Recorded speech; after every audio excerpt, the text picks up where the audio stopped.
un espacio en el que nos adentramos en las vidas de personalidades y figuras del país con un nuevo enfoque. Son historias detrás de los rostros que dejan huella y tú estás invitado a conocerlos, porque ahora abren los micrófonos del panel de análisis G9 en El Atrio de los Gentiles.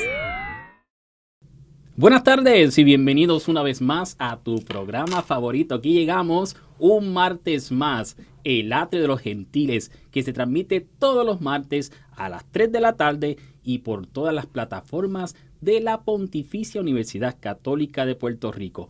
Así que si usted quiere ver los programas que, hemos traído aquí invitados de lujo, vaya a las plataformas de la Pontificia Universidad Católica y de una vez le da like. Y también nos puede enviar algún comentario. Buenas tardes, Yaira, ¿cómo estás? Hola, pues yo estoy aquí muy contenta, feliz en este calor ponceño que siempre acoge a sus visitantes con alegría. Eso y es así, ya que te fuiste. Sí, no, ya que yo regresé a mis raíces de la Sultana del Oeste, venir a Ponce me resulta refrescante y me alegra muchísimo. Y como dice muy bien Juan, estamos celebrando aquí con nuestros invitados y en el estudio en la tarde de hoy tenemos, a una persona sumamente seria.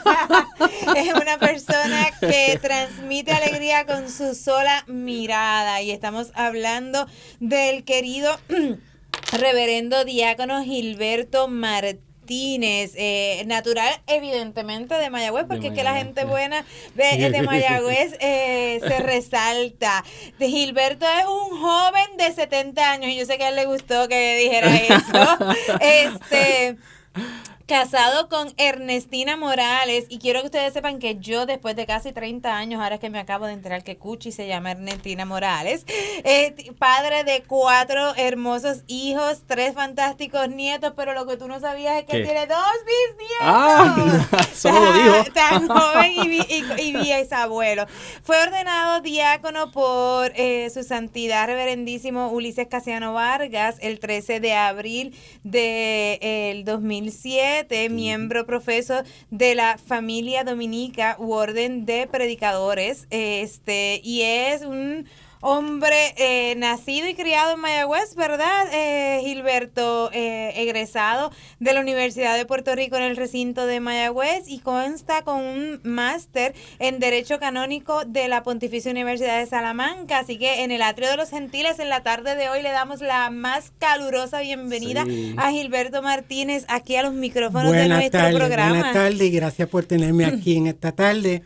Es un placer y un honor que me hayan invitado, ¿verdad? Qué bueno, bienvenido y qué bueno que estás aquí presencial, porque nos gusta que esté aquí. Sí, muchas gracias. Sí. Ese contacto cambia la dinámica del programa. Nos gusta muchísimo. Qué bueno. Que has dicho que sí, que te has transportado hasta acá, se hayan dado el paseíto hasta Ponce y que nos estén acompañando en la tarde de hoy. Qué bueno. Pues Gilberto, siempre nos gusta preguntar a aquellos que nos escuchan, los que nos están viendo por nuestra plataforma, ¿quién es Gilberto Martínez, ese invitado que hemos tenido aquí en el Atrio de los Gentiles? Así que háblanos un poco de quién es Gilberto Martínez Barbosa. Pues nada, es sencillo. Yo pues no soy una persona muy complicada. Yo me crié en el barrio Broadway de Mayagüez, en el seno de una familia muy unida, un matrimonio ejemplar. Me crié en las calles del barrio, jugando bolitiollo, trompo, volando volantines y cogiendo bicicletas y cogiendo por los montes como los pichones. Me crié a la sombra de los muros y el patio de la iglesia de la Ascensión, donde mis primeros contactos con la iglesia fueron precisamente con los padres redentoristas de Mayagüez, a quienes le debo gran parte de lo que yo soy. Me educaron, los redentoristas me educaron. Y nada, allí conocí a mi esposa, que no tengo memoria de cuándo la conocí, porque nos criamos juntos. Ella vivía 4 casas más arriba antes que yo y pues ha estado en mi vida. Fuimos a escuela elemental juntos y un día de eso nos enamoramos y nos casamos. Vamos a cumplir próximamente 50 años de casados y seguimos nuestras vidas a la sombra de los mismos muros de la parroquia La Ascensión donde nos graduamos, donde crecimos. Y allí seguimos viviendo nuestra vida de oración, nuestra vida apostólica y nuestra vida social. La hacemos continuamente allí con la gente de la parroquia, el corillo, como nosotros le decimos.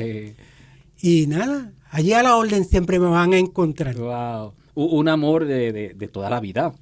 Sí, y que uno los ve hoy día y son eternos novios, eternos enamorados, eso es una realidad. En mi barrio hay un decir que es famoso aquí en Puerto Rico, que cuando la pedra tapa el pejo, no hay quien lo salve.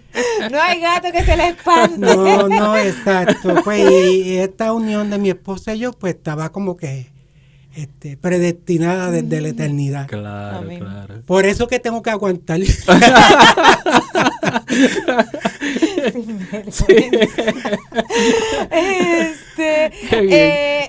En estos momentos de tu trabajo te encuentras retirado, ¿verdad? Me encuentro retirado, sí. ¿Y cuál era tu profesión? Bueno, yo me gradué del colegio en la Facultad de Biología. Y mi primer trabajo fue en la industria farmacéutica como técnico de laboratorio, en el laboratorio primero de química y después en el laboratorio de microbiología. Y de ahí en adelante, por 32 años consecutivos, sin nunca estar ni un día cesanteado, trabajé para la industria farmacéutica en distintos puestos, desde técnico, microbiólogo, servicios técnicos, supervisor de manufactura,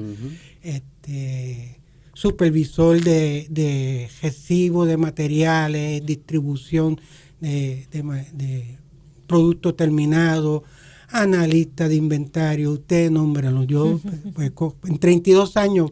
Se corren muchas bases. Se corren muchas bases y gracias a ello pude mandar mis hijos a la universidad y hoy puedo dedicarme 100% a mi ministerio diaconal. Qué bien. Y eso quería preguntar, ¿verdad? Aunque nos habló al principio, ¿verdad? De que tuvo unos sacerdotes redentoristas, ¿no? En principio redentoristas, sí. Yeah. Y de ahí es que sale esta vocación que hoy está ejerciendo. Sí, tiene que ver algo. Y hay un sacerdote redentorista que fallecido ya bastantes años, que fue el primer sacerdote redentorista que llegó al barrio donde me crié. Yeah. Cuando la iglesia de la Ascensión era la capilla de Nuestra Señora del Perpetuo Socorro de la entonces parroquia La Candelaria de Mayagüez, lo que hoy en día es la catedral. Se llama Clemente Schomberg. Era un cura alemán, alto, recio, se fumaba unos cigarros grandísimos, llegaba a los fines de semana como si fuera el dueño del barrio, pero óigame, y de nuevo, como dicen coloquialmente en mi barrio, el padre Clemente Schomberg era la estaca de amarrar las personas nobles, bondadosas y humildes. Yeah. Nadie como él. Yo quería ser monaguillo y solamente los que estudiaban en Inmaculada, que era la escuela entonces de la iglesia de la Candelaria, eran los monaguillos en la parroquia grande, en la Candelaria. Yo se lo manifesté y él me dijo, pues si tú quieres ser monaguillo allí en la iglesia de la Candelaria, yo voy a hacer que tú seas. Y me consiguió una beca para que yo estudiara el Inmaculada y pudiera ser monaguillo. De ahí pasé al seminario menor de los redentoristas, que era cuando se usaban los seminarios menores. Ya eso está en desuso, aunque yo sé que hay movimiento para traer algo de eso de nuevo. Y estuve con ellos 4 años en Estados Unidos.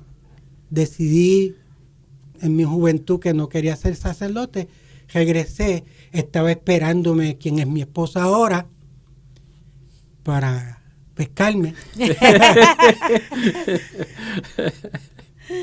Y de ahí en adelante, pues nada, fui al colegio, me hice de mi vida profesional, y siempre quedó eso en mi corazón.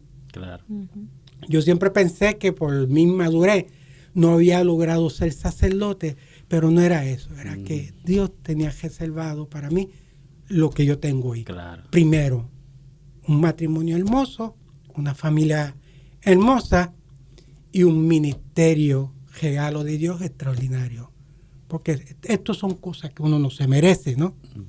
Estos son regalos de Dios, son gracias de Dios, que se las da a uno inmerecidamente. Claro. Así que mi vocación nace un poquito por ahí. Ya. Nace un poquito por ahí. Cuando se ordena en Puerto Rico el primer diácono permanente, casado, el diácono José María Pagán, por cierto, de aquí de Ponce. Es el suegro de nuestro profesor Izquierdo. Ya. Ok. Pues a mí me llamó mucho eso la atención y yo dije, mira qué chévere esto.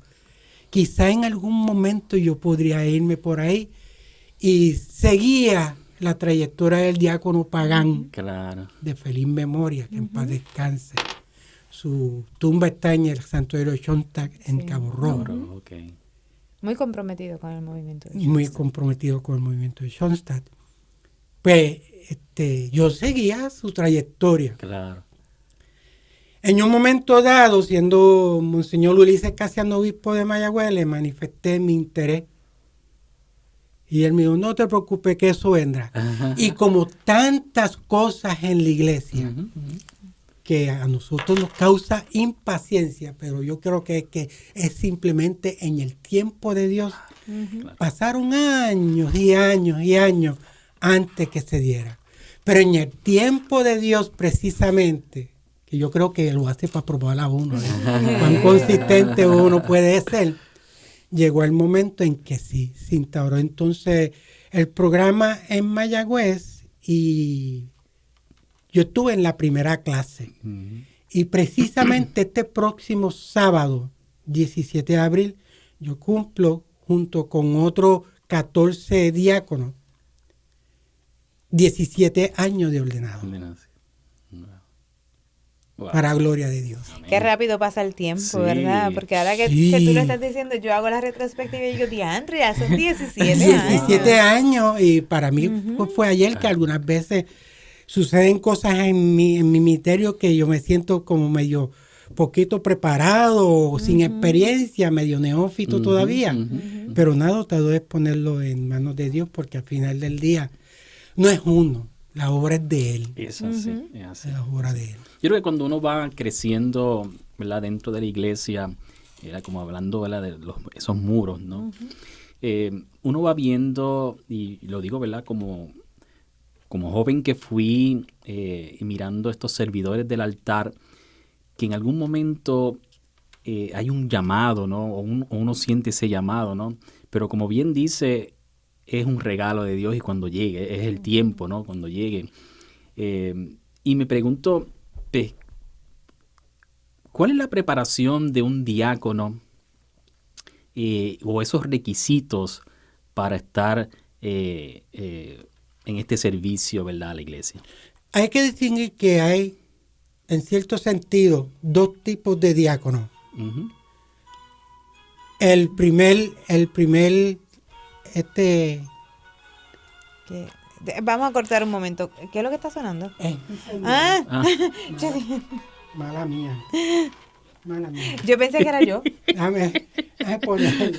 Yo pensé que era de aquel. Yo decía, ¿de dónde? Yo me pegué aquí, yo soy yo. No te preocupes. El himno de la alegría. Dios mío, majayo parte del béisbol. Me están llamando del obispado. Pero nada, vamos a ponerlo aquí. ¿Qué? ¿Monserrate o Eric? Porque le No, decía- escucha Ajá. la del tribunal. Alondra, no sé si él comienza respondiendo a la pregunta. Ok. Ok. Ah, ok. Ok. Déjame ponerlo Hubo un día aquí. que yo estaba tratando de conseguir a Monserrate y la llamada me rebotaba con ella. Ah, Y ella, sí. es que ella no está ahí. Sí. ¿Cómo hacemos aquí ahora? Empiezas con la contestación. Ok. Full. Tú me avisas, Alondra. Sí, ya. Ya. Pues hay que hacer una distinción porque hay, en cierto sentido, Ok. dos caminos hacia el diaconado. Ya. Está el diaconado transitorio, que son aquellos que van camino al sacerdocio, que obviamente la educación que están recibiendo es la educación de un sacerdote, ¿verdad? Ok. Filosofía, teología, todo lo que implica, son 4 años de filosofía, 4 años de teología antes de poder ser sacerdote. En el caso de los diáconos permanentes, Ujú. la educación no es tan rígida, aunque sí se requiere al menos 3 años de formación.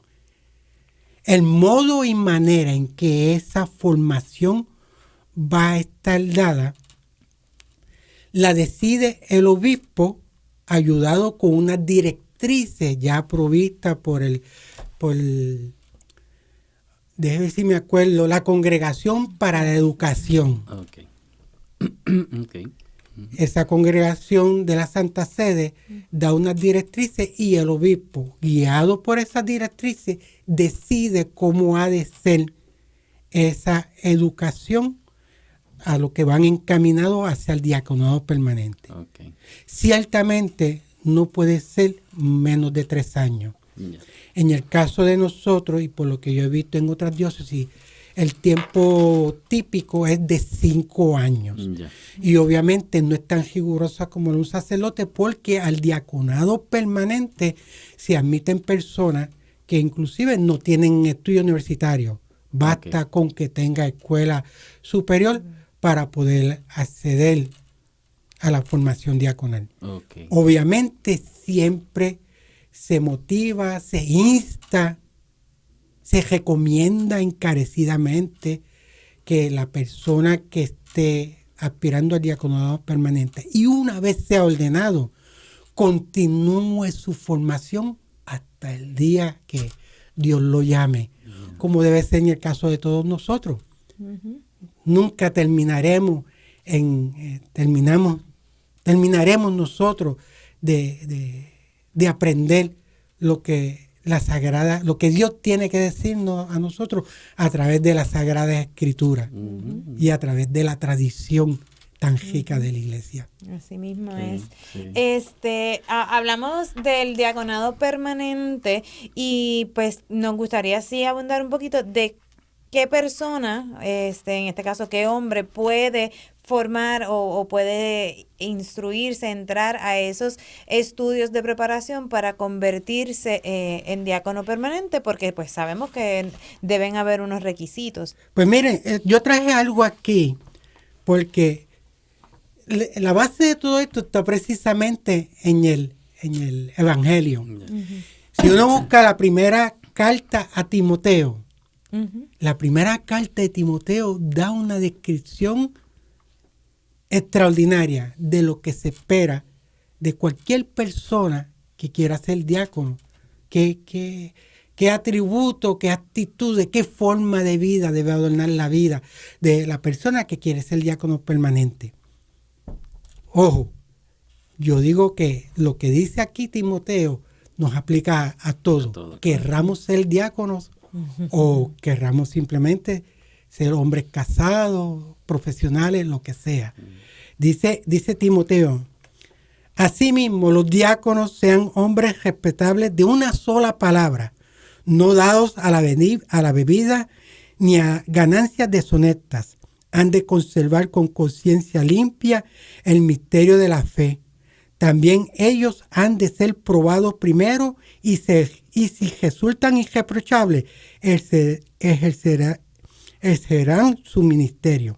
Los diáconos sean fieles a sus mujeres, buenos jefes de sus hijos y de su casa, porque los que ejercen bien el diaconado alcanzan un rango elevado y autoridad en cuestiones de fe cristiana.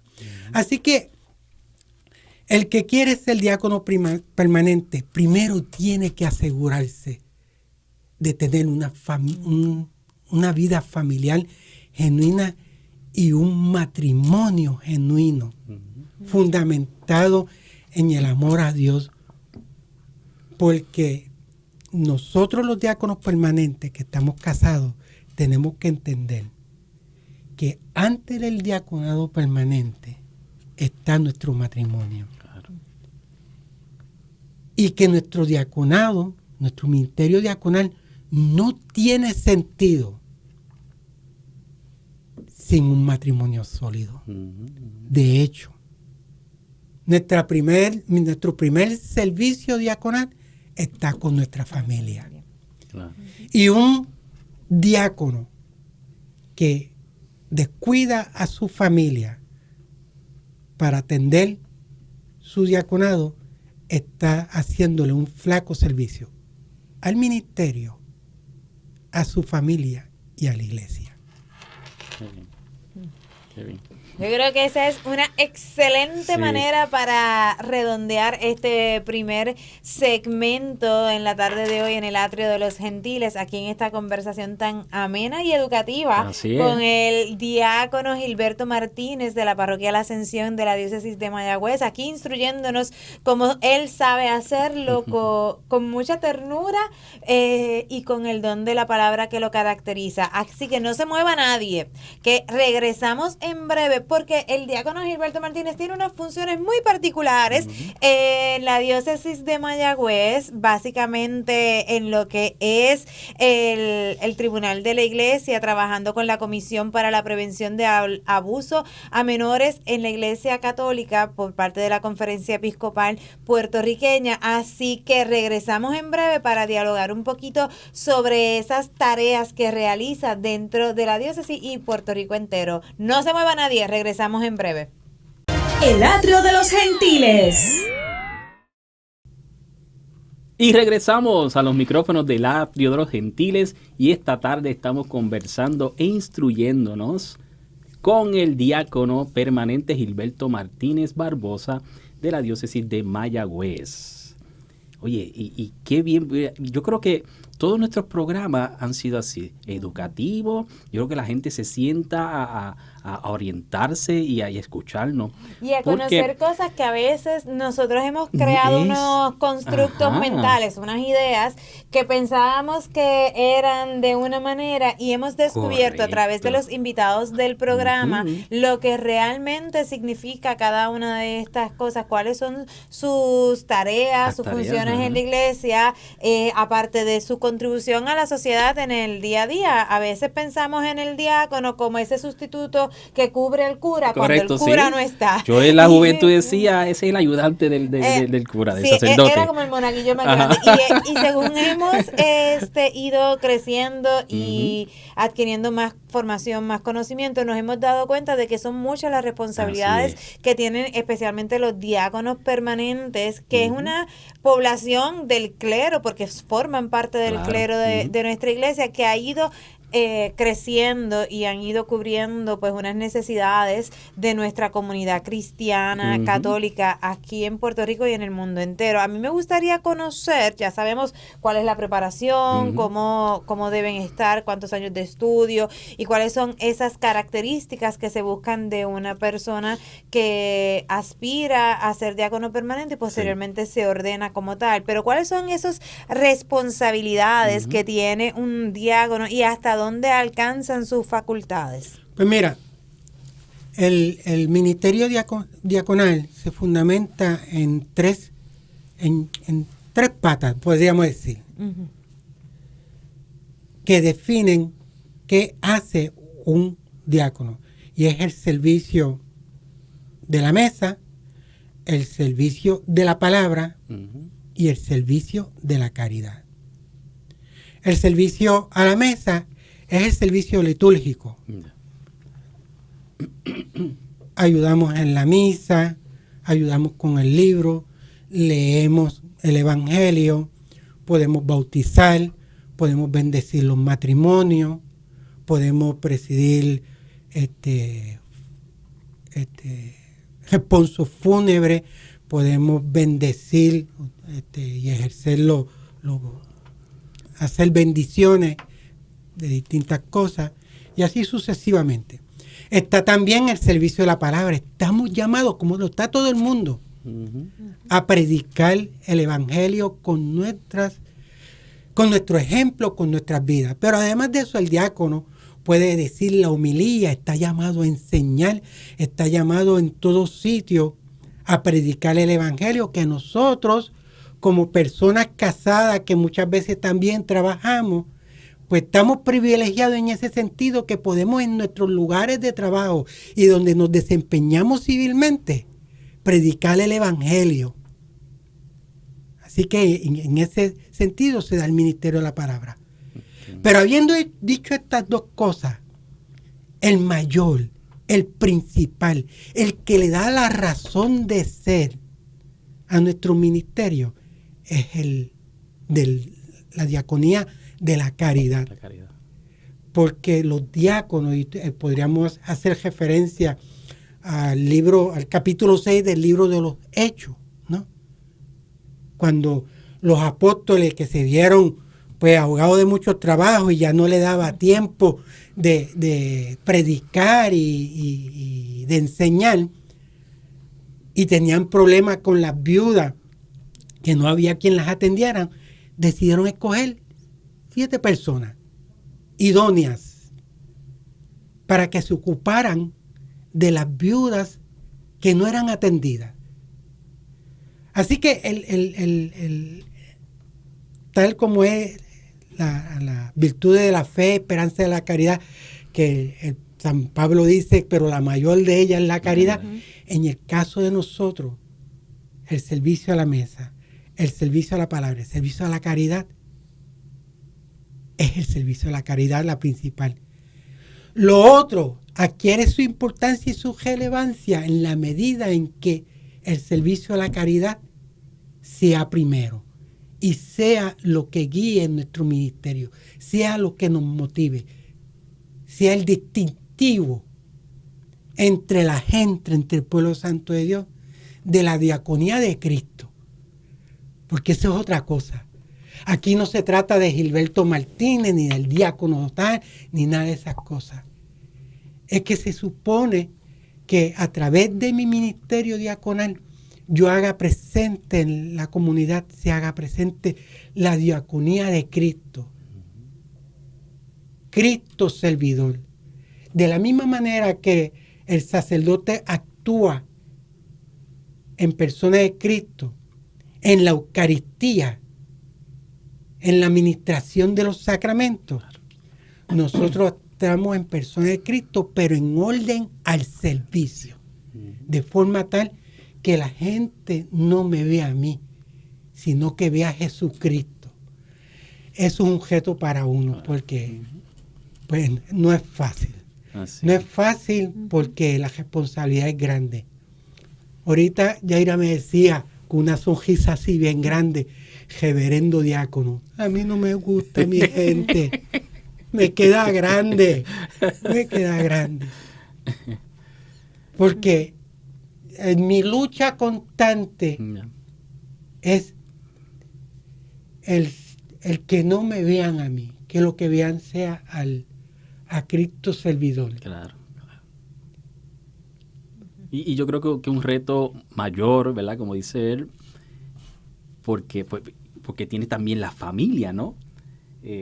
Y ese ejemplo, ¿verdad? Que tiene que surgir, que tiene que estar ahí en la familia, pues tiene que también estar esa caridad, ¿no? Esa presencia de Cristo en esa unión familiar.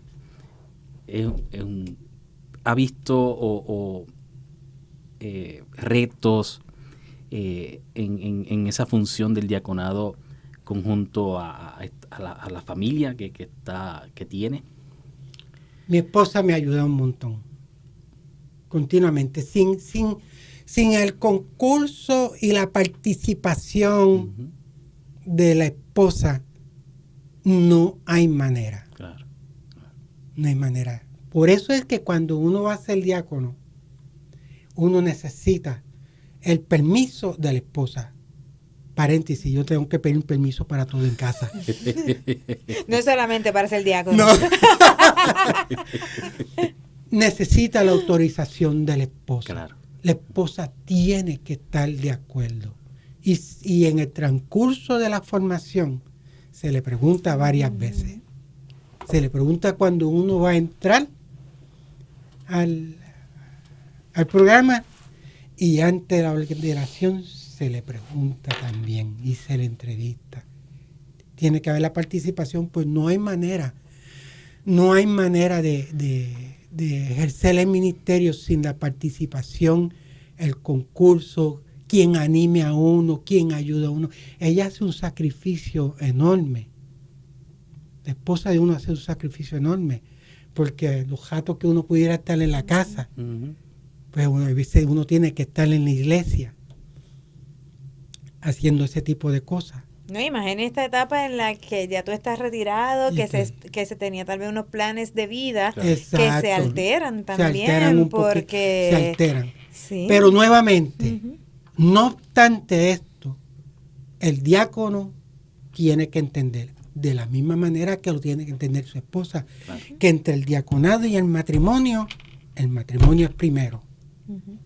En el momento en que el vivir tu matrimonio bien, el diaconado sea un obstáculo, pierde sentido el ministerio diaconal. Claro. Y hay que revertir. Entonces, no, mi matrimonio es primero, vamos a bregar este asunto primero. Eso hay que tenerlo bien claro. Pero sí, se necesita, no hay manera de ser un diácono como lo espera Dios sin la participación. Por eso se habla de familias diaconales.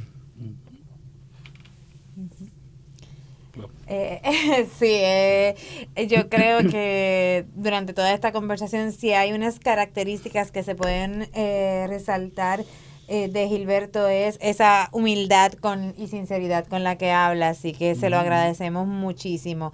Y dentro de todas estas funciones que realizas como diácono, surge el de trabajar como coordinador de la Comisión para la Prevención del Abuso de Menores en la Iglesia de la Conferencia Episcopal. Lo tuve que leer porque es tan largo el título que de memoria era imposible que lo recordara. Así que habiendo leído ese título que tiene más título que cuerpo, pero habiéndolo leído, ¿cuál es esa función? ¿Cuáles son las tareas? Y también, ¿a qué responde esa comisión? Bueno, sí.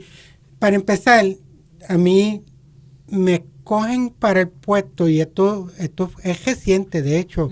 Yo te dije, cuando me preguntaste, dije coordinador de la Comisión para la Prevención de Abuso de Menores. Ayer mi obispo me dijo que el título es oficial, secretario ejecutivo de la Comisión para la Prevención de Abuso de Menores. Porque es la Comisión Nacional. Exactamente. Y al ser Comisión Nacional es secretario ejecutivo. Esto realmente se empezó, como decimos nosotros en el barrio Broadway, a cocinar tan reciente como en agosto del año pasado, y mi nombramiento se dio en diciembre. Así que esto todavía está definiéndose. Me cogen a mí porque ustedes todo es de conocimiento público el problema por el que ha pasado la iglesia con el asunto de abusos de menores por parte de miembros del clero de la iglesia.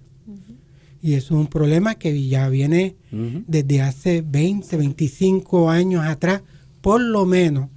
Y no hay que abundar en mucho esto, porque todos los días lo vemos en las noticias y sabemos cuál es la problemática.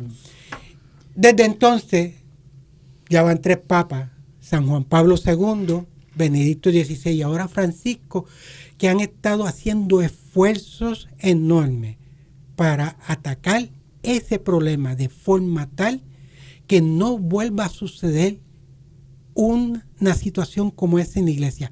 No tanto por la iglesia misma como tal, sino por el escándalo de no ver atendido, cuidado, protegido a tantas víctimas porque pensamos muchas veces en el prestigio de la iglesia, la fama, el escándalo en que se metió la iglesia, y desde Vicky, ¿qué pasó con las víctimas? Claro.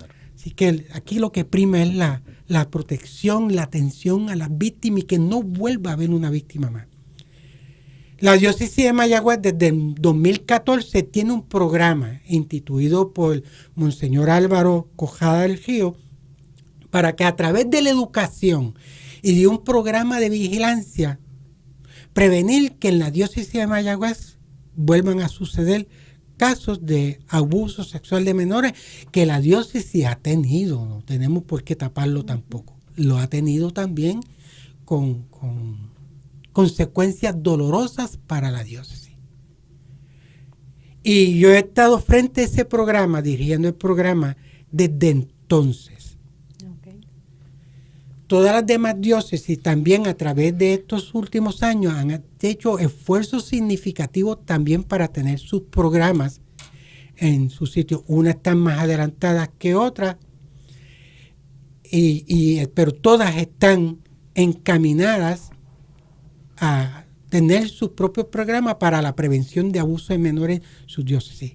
Con esta comisión lo que queremos hacer que aunar esfuerzos de forma tal que estos programas en las distintas diócesis, como decimos en buen castellano, estén todas en la misma página. Okay.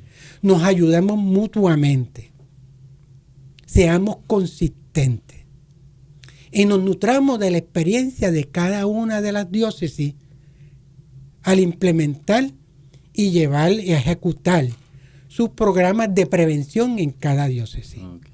Ya la primera reunión la tuvimos en agosto. Vamos a tener ahora una próximamente en mayo. Así que eso en términos generales son los propósitos de esta comisión. Mi trabajo todavía como secretario ejecutivo está definiéndose, pero por lo pronto es básicamente coordinar los esfuerzos de los distintos programas de la diócesis. Y le responde a la conferencia episcopal. Yo en este cargo sí les respondo directamente a la conferencia episcopal. Ellos son los que me nombran. Qué bien. Es algo muy positivo que Sí, la iglesia sí, ya esté tomando realmente. entonces medidas más que para atender a las víctimas, para atender también al clero involucrado, sino para la prevención.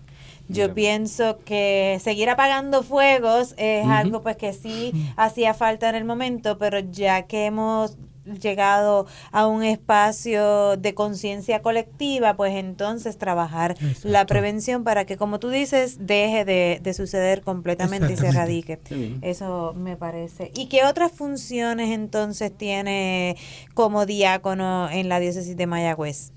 Pues además de mi trabajo parroquial, al que amo y quiero muchísimo, yo soy defensor del vínculo en el Tribunal Eclesiástico de Mayagüez para los casos de nudidad matrimonial. Este diácono tiene... No, él está haciendo de todo. Está como el arroz blanco. Pero quienes conocemos a Alberto de hace unos cuantos añitos, porque eso es del otro día que nos conocemos, sabemos que siempre ha sido así. Sí, eso no, sí, no es nada nuevo. Y entonces... empecemos poquito a poco, ¿verdad? Ajá. Porque no todo el mundo tiene ese mismo conocimiento. Cada diócesis tiene su tribunal eclesiástico. Yo entiendo que sí, no tengo el dato claro. Okay. Nosotros hasta hace 5 o 6 años atrás era el Tribunal Interdiocesano de Mayagüez, de Ponce y Mayagüez. Okay. Eso era lo que tenía Ponce y entendido. Mayagüez. No tengo claro si Arecibo tiene tribunal. Sé que Fajardo Humacao lo tiene y obviamente San Juan y Humacao. Y la arquidiócesis de San Juan tiene su propio tribunal. Lo ideal es que cada diócesis tenga su tribunal. ¿Y cuáles son las funciones de ese tribunal eclesiástico? Ese tribunal tiene es 1 millón de cosas que hace, porque la iglesia tiene su propio código legal, que es el Código de Derecho Canónico.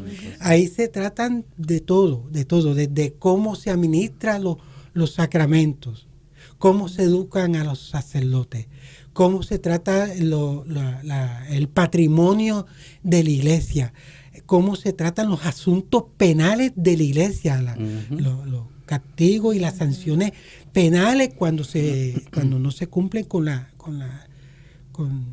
leyes de la iglesia. Claro. Okay. Mencioné lo de los sacramentos. En el caso de los sacramentos, el asunto del matrimonio. Okay. Se trata de la validez de los matrimonios, cuando un matrimonio no es válido y cuando sí es válido. Y el derecho canónico regula eso, y quien tutela eso y vela porque se cumplan las leyes de la iglesia. Que estas leyes de la iglesia están fundamentadas en el Evangelio. Claro. Y el fin último del derecho canónico es la santificación de las almas también, y la salvación de las almas. Claro. Ese es el fin último. Si no me equivoco, es el 1750 y algo, el canon 1751-52, no tengo claro, que dice que el fin último de la ley de la iglesia, del derecho canónico, es la salvación de las almas también. Así que bien amplio lo que hace el tribunal eclesiástico, ¿verdad? Con asuntos de disciplina del clero, asuntos de disciplina del laico, del laicado también. A mí me gustaría saber, ¿verdad? Porque como es defensor del vínculo en los casos de nulidad matrimonial, ¿a qué se refiere con vínculo? Con ese cargo. Con ese cargo. Bueno, ustedes saben que el vínculo del matrimonio es indisoluble. Dos personas aptas y hábiles dan su consentimiento público ante el pueblo de Dios y ante Dios mismo de guardarse fidelidad y cuidarse y proteger a su prole y educarla por el resto de sus vidas. Y lo que Dios ha unido, que el hombre no lo separe. Eso lo oímos en las bodas. Sí. ¿Okay? Y el mismo Jesucristo lo dice en el Evangelio. Mira, Moisés les dio a ustedes acta de divorcio por cabeciduro, ¿verdad? Pero yo le digo a ustedes que el que mira a otra persona que no es su mujer, ya comete adulterio en su vida, y que se case contra una mujer, porque la esposa, el cónyuge o la cónyuge es carne de la carne de uno. Una vez se unen en santo matrimonio, es una sola carne. Eso no hay manera de romperlo.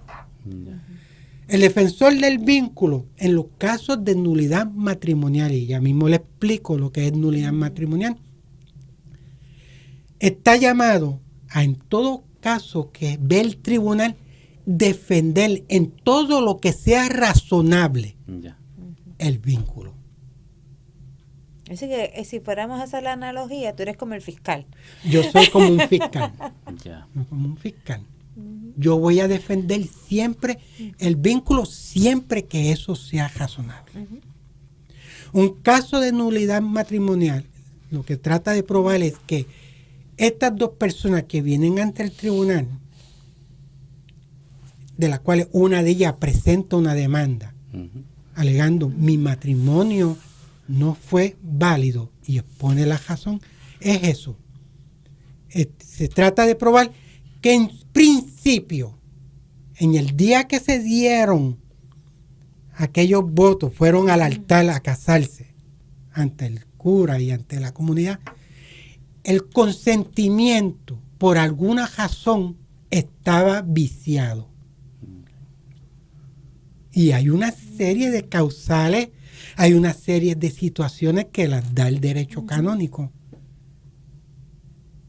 que indican por qué un matrimonio puede ser nulo. ¿Okay? Puede ser nulo. Así que no es que la iglesia declare que un matrimonio es nulo. Lo que se prueba es que nunca hubo matrimonio. Nunca hubo matrimonio.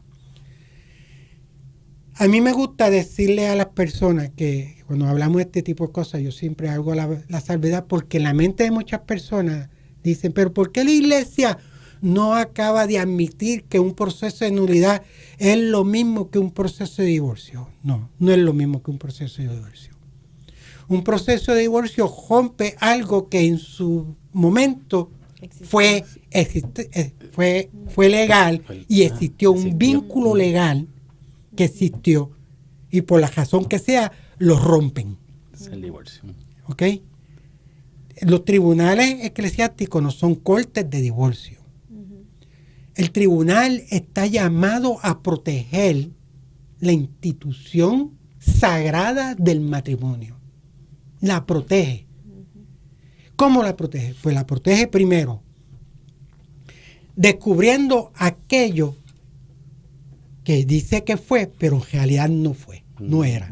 O sea, descubriendo aquello que ante los ojos de todo el mundo era un matrimonio, pero no se dieron las condiciones necesarias para que se diera el matrimonio. Y por lo tanto el matrimonio es nulo porque no se dieron todos los elementos necesarios para un consentimiento válido y eficaz. Wow. Y por lo tanto, cuando el tribunal descubre eso, está protegiendo a la institución como tal. Claro. Y cuando decide que un matrimonio sí es válido, pues está protegiendo el matrimonio. Así que siempre se trata de proteger el sacramento como institución sagrada. Entonces yo pues vengo a proteger, yo estoy llamado a argumentar siempre, en todos los casos, siempre que sea razonable. Algunas veces no hay manera de argumentar que es válido. Siempre que sea razonable, argumentar a favor del vínculo. Por eso se llama defensor del vínculo. Uy, qué interesante. Yo creo que hay que hacer un programita. Hacer un programa solo sobre lo que es el derecho canónico, los tribunales eclesiásticos, su alcance. Así que va a haber que ponerle el pin a ese programa, a esa grabación, porque yo me quedé como que en la cabeza tengo demasiadas preguntas, pero el tiempo nos traiciona y el programa se nos ha acabado. Así que a todos ustedes que nos han estado escuchando en la tarde de hoy, le queremos agradecer su sintonía martes tras martes, y al reverendísimo diácono Gilberto Martínez, que ha venido a instruirnos con mucha humildad y caridad. Le agradecemos que haya sacado de su tiempo, de su ajetreada agenda, porque él no está en su casa, ya no se está trabajando todo el tiempo. El obispo de Mayagüez y la Conferencia Episcopal Puertorriqueña le está sacando el jugo. Pues le agradecemos que haya estado con nosotros en la tarde de hoy. Y vamos a calendarizar esa segunda parte de este programa, porque genuinamente tenemos muchas preguntas que se quedaron en el tintero. Juan, nos vemos entonces el próximo martes. Así y ya tú sabes, ni te cases, ni te embarques, ni de tu familia te apartes. Los esperamos el próximo martes en el Atrio de los Gentiles. Buenas tardes. Intégrate a la mesa y descubre las vidas de los gentiles. Comunícate con nosotros a elatriodelosgentiles@pucpr.edu. Queremos saber de ti. El Atrio de los Gentiles es una producción de la Pontificia Universidad Católica de Puerto Rico.